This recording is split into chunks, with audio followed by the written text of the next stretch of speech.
तो चलिए, ये थी 5 मिनट में 25 बड़ी खबरें। और अब सीधे सहयोगी हेमंत के पास, जो न्यूज रूम में हमारे साथ, माफ कीजिएगा, स्टूडियो में हमारे साथ मौजूद है। बिल्कुल, शुक्रिया ऋषिका। और चलिए अगली खबर का हम रुख कर लेते हैं और अब बात करते हैं शहर शहर संग्राम की। टीवी स्क्रीन पर इस वक्त संग्राम की 3 अलग अलग तस्वीरें हम आपको दिखाने जा रहे हैं। पहली जो तस्वीर है वो दौसा की आपकी टीवी स्क्रीन पर आएगी। किस तरीके से शहर दर शहर संग्राम की स्थितियां बनी वो अपनी टीवी स्क्रीन पर आप देखिए। यहां पर बिजली कर्मचारी की मौत पर जिला अस्पताल में ग्रामीणों ने हंगामा किया। दूसरी तस्वीर भी दौसा की, जहां पर लालसोट नगर पालिका की बैठक में जोरदार हंगामा हुआ। और तीसरी तस्वीर राजधानी जयपुर की है, जहां पर मस्जिद रेजिडेंसी के सामने जारी विरोध प्रदर्शन का आज 1 महीना पूरा हो गया है। तीनों तस्वीरें जहां पर तमाम जगह पर हंगामे की स्थितियां बनी हुई हैं। तो बात सबसे पहली तस्वीर की, दौसा में एक बिजली कर्मचारी की मौत के बाद जमकर हंगामा देखने को मिला। इस दौरान ग्रामीणों ने जिला अस्पताल में हंगामा किया। इमरजेंसी यूनिट के डॉक्टर और अन्य स्टाफ के साथ मारपीट की। दरअसल आज सुबह खवारावजी गांव के रहने वाले बिजली कर्मचारी रामखिलाड़ी सैनी कालीखाड़ गांव में बिजली लाइन को ठीक करने के लिए गए थे और इसी दौरान कर्मचारी ने छारेड़ा जीएसएस से शटडाउन लिया था। लेकिन काम करते समय कर्मचारी को अचानक से करंट लगा, क्योंकि शटडाउन किसी ने हटा दिया, जिससे इस कर्मचारी की मौत हो गई। घटना के बाद परिजनों और ग्रामीणों का यह कहना है कि बिजली का काम पूरा होने से पहले ही जीएसएस के किसी कर्मचारी ने बिजली सप्लाई लापरवाही के चलते शुरू कर दी और इसकी वजह से हादसा हुआ। इधर इस घटना के बाद ग्रामीणों ने परिजनों के साथ जमकर नारेबाजी भी की। हंगामा देखने को मिला और आक्रोश के चलते बिजली निगम के कर्मचारियों को मौके पर बुलाने की मांग पर अड़ गए। इसी दौरान ग्रामीणों का एक दल जिला अस्पताल की इमरजेंसी यूनिट पहुंच गया और यहां पर बिजली कर्मचारी जो मृतक था उसके शव को बिना पोस्टमार्टम किए ही मांगने लगे। जब अस्पताल के कर्मचारियों ने उन्हें कहा कि आप मोर्चरी में शव को शिफ्ट कर दिया गया है, वहां से और पुलिस के से ही अब सुपुर्दगी ले सकते हैं, इस पर ग्रामीण गुस्से में आ गए।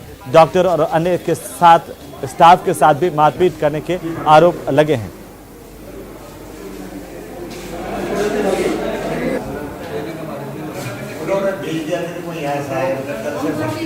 को लेके आए थे, इलेक्ट्रिक शॉक का पेशेंट था, वो ब्रॉड डेड लेके आए थे। उसके लिए फिर हमने प्रयास भी किया, उसके लिए हमने सीपीआर दिया 15 से 20 मिनट तक पेशेंट को, लेकिन उसके वाइटल्स नहीं थे, बीपी और ईसीजी उसकी स्ट्रेट लाइन आ रही थी, तो हमने उसे ब्रॉड डेड वैसे ही दे दिया। लेकिन हमने पूरे प्रयास किए थे कि हम उसे बचा लें। उसके बाद हमने मोर्चरी में इन्फॉर्म किया, फिर पुलिस वाले के बुला के और डेड बॉडी पुलिस वालों को अंडर में दे दी थी और मोर्चरी में शिफ्ट करवा दी थी। अब यहाँ पे अचानक कम से कम 60 से और 70 के बीच के लोग यहाँ पे आए एक साथ का डेड बॉडी दो हमें। तो हमने ये कहा भाई पुलिस वालों से मिल लो, आप वो देंगे आपको। वो तो आते ही हमसे कहते तुम दो, और आते हमसे मारपीट कर ली उन्होंने। डॉक्टर रकम सिंह जी के साथ में भी की है और मेरे साथ में की है और एक हिमांशु जी हमारे उनके साथ में की है, स्टाफ हमारे। ग्राम खवाराव जी का रामखिलाड़ी सैनी लाइनमैन था, जिसकी ड्यूटी कालीखाड़ थी। उसने शटडाउन लेके ट्रांसफार्मर सही कर रहा था, उसी टाइम लाइट चालू कर दी और उसकी डेथ हो गई। तो गांव की पूरी जनता आई हुई है और जनता चाहती है जो दोषी कर्मचारी है जिसने लाइट चालू की उसके खिलाफ कानूनी कार्रवाई हो, मुकदमा दर्ज हो, उसके बाद ही डेथ बॉडी लेंगे और उसका पोस्टमार्टम करवा। तो चले आगे बढ़ेंगे। दौसा के लालसोट नगर पालिका की बैठक में आज जोरदार हंगामा देखने को मिला। दरअसल नगर पालिका के अधिशासी अधिकारी की ओर से जब मीटिंग का अनुमोदन किया जा रहा था, उसी दौरान कुछ पार्षदों ने एम्पावर्ड कमेटी के बारे में जानकारी नहीं होने की बात की, तो मंत्री ने उन्हें रोक दिया और बैठ जाने के लिए कहा। इसी के बाद मीटिंग में हंगामा हो गया और करीब 1 दर्जन पार्षद हंगामा करते हुए इस बैठक से बाहर आ गए। लालसोट में पट्टा वितरण में भ्रष्टाचार के आरोप लगाए। इस दौरान एक परिवादी ने भी नगरपालिका प्रशासन पर गलत तरीके से पट्टा निरस्त करने के आरोप लगाए हैं। वहीं अब इस पूरे मामले के बाद मंत्री प्रसादी लाल मीणा ने भी हंगामा कर रहे पार्षदों को भूमाफियाओं का दलाल बताया और कहा कि कुछ पार्षद पहली बार बन करके आए हैं जिन्हें कुछ भी पता नहीं है।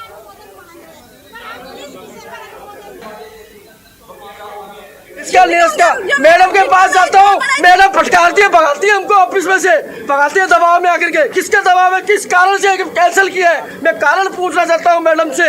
बोर्ड की मीटिंग में इस तरीके से मेंबरों से बोल रहे हैं, आप चुप रहिए, कर लीजिए। क्यों ये कुल्लड़ी में गुल नहीं फोड़ने दिया जाएगा? ये पूर्णतः नगर पालिका में माई मायूसी कर रहे हैं। जाओ पहले की ये क्या चीज है, किस चीज के बारे में हमें बोलना है, हम कैसे बता दें? कोई लीगल पट्टा बना रहा है, अनलीगल पट्टा बना रहा है, हम कैसे हाँ कर दें? हमसे पूछा जाता है क्या पार्षद से कि इसका पट्टा बनना जरूरी है या नहीं है? हमारे ये सब भूमाफियाओं के दलाल हैं जिन्होंने विरोध किया, जो इनको निश्चित रूप से लालसोट के भले के लिए काम करना चाहिए। लोगों ने भले के लिए भेजा है, अगर कोई कमी है हम उसको दूर कराएंगे, हमने कह दिया दूर करेंगे। और वो तो एक लेटर लिख के लाए थे कि इसको पढ़ना है, जाना है, और भूमाफियाओं ने दिया होगा लेटर, वो लेटर पढ़ा है, वो तो सबने देखा है। इसलिए कोई भूमाफियाओं के दबाव में लालसोट नगरपालिका काम नहीं करेगी। तो वहीं राजधानी जयपुर में मस्जिद रेजिडेंसी के सामने जारी विरोध को आज 1 महीना पूरा हो गया है और आज भी मस्जिद के बाहर महिलाओं ने विरोध प्रदर्शन किया है। जुमे की नमाज के बाद हाथों में बैनर लेकर के नई कमेटी का विरोध किया गया। इस दौरान लोगों ने कहा कि हमें इस मामले में विरोध करते हुए 1 महीना हो चुका है, लेकिन कोई एक्शन आखिर क्यों नहीं लिया जा रहा है। जिस कमेटी का विरोध हो रहा है उस कमेटी के सदर बनाए गए जाहिद खान ने कहा कि हमारे लगाए गए मदरसा बंद करवाने वाले आरोप के मामले में सच ये है कि मदरसा बंद करवाने के लिए आवेदन जरूर किया था, लेकिन उसका मकसद उस दौर में हो रहे झगड़ों को बंद करवाना था। अब हमारा मदरसा बंद करवाने का इरादा नहीं है। जहां तक मदरसे की जगह पर कॉम्प्लेक्स बनाने का सवाल है तो ये फैसला वक्फ बोर्ड का है और वक्फ बोर्ड जो चाहेगा वही फैसला लेगा। जब तक सरकार हमारी सुनवाई नहीं करेगी, हम ऐसे ही हफ्ते में जुम्मे वाले दिन या रोज़ भी होना पड़ा तो हम रोज़ ये विरोध करते रहेंगे और इंशाल्लाह हम ऐसे ही आगे खड़े हैं और खड़े रहेंगे। ये वक्फ बोर्ड की वक्फ की ज़मीन है, मस्जिद की, मदरसे की ज़मीन है। अब कुछ लोग सत्ता के नशे में जो चूर है ना, वो इस पर कब्ज़ा करना चाहते हैं और वो यहाँ भी मुनाफिकों की तरह वार कर रहे हैं इन लोगों पे। मस्जिद रेजिडेंसी के अंदर जो भी किसी भी तरह का ये फैला रहे हैं, मदरसा बंद हो जाएगा, मदरसे में तालीम नहीं होगी, ऐसा कुछ भी नहीं है और लोगों को गलत साबित किया जा रहा है, जबकि हम लोगों के ऐसे कोई रिकॉर्ड नहीं है।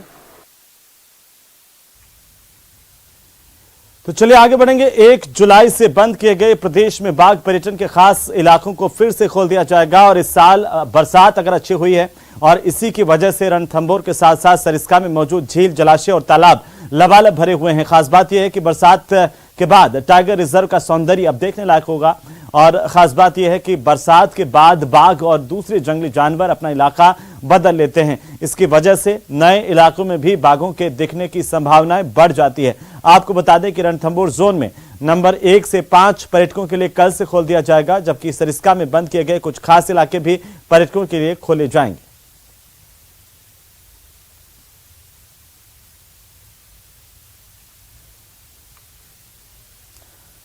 तो वहीं 2 साल बाद एक बार फिर से वरिष्ठ नागरिक तीर्थ योजना के तहत जयपुर से 700 से ज्यादा बुजुर्ग लोग रामेश्वरम के लिए रवाना हुए। दुर्गापुरा रेलवे स्टेशन से भी इस मौके पर कई वरिष्ठ नागरिक इस ट्रेन से रवाना हुए। दुर्गापुरा रेलवे स्टेशन पर देवस्थान मंत्री शकुंतला रावत ने इस योजना के तहत इस साल पहली ट्रेन को रवाना किया। खास बात यह है कि उनके साथ एक छोटी बच्ची ने ट्रेन को हरी झंडी दिखाई और आज जो ट्रेन रवाना हुई है वो ट्रेन 2 अक्टूबर को रामेश्वरम पहुंचेंगी।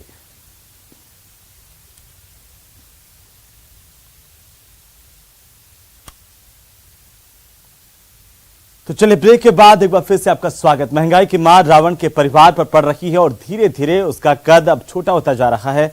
ये खास रिपोर्ट देखिए। डूंगरपुर का बासड़ समाज बांस की कारीगरी को लेकर देश भर में प्रसिद्ध है। यही वजह है कि दशहरे के दिन इनके हाथों से बने रावण परिवार के पुतले की राजस्थान में ही नहीं बल्कि गुजरात और एमपी तक डिमांड रहती है। समाज के 100 से ज्यादा परिवार पुतले बनाने के काम में जुटे हैं, तो दशहरे पर 50 से ज्यादा पुतले बनाकर 20 से 30 लाख की कमाई करते हैं। लेकिन कोरोना के 2 साल बाद इस बार रावण परिवार के पुतलों पर महंगाई का असर देखने को मिल रहा है।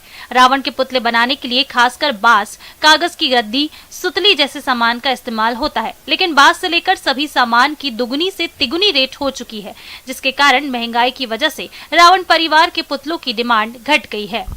2 साल से कोरोना की वजह से हमको क्या घर पे ही बैठे रहे, कोई काम धंधे भी नहीं मिले बराबर, और इस बार मिले हैं तो इस बार महंगाई बहुत हो गई है। महंगाई होने के कारण हमारे भी थोड़ा घटाई हो रहा है।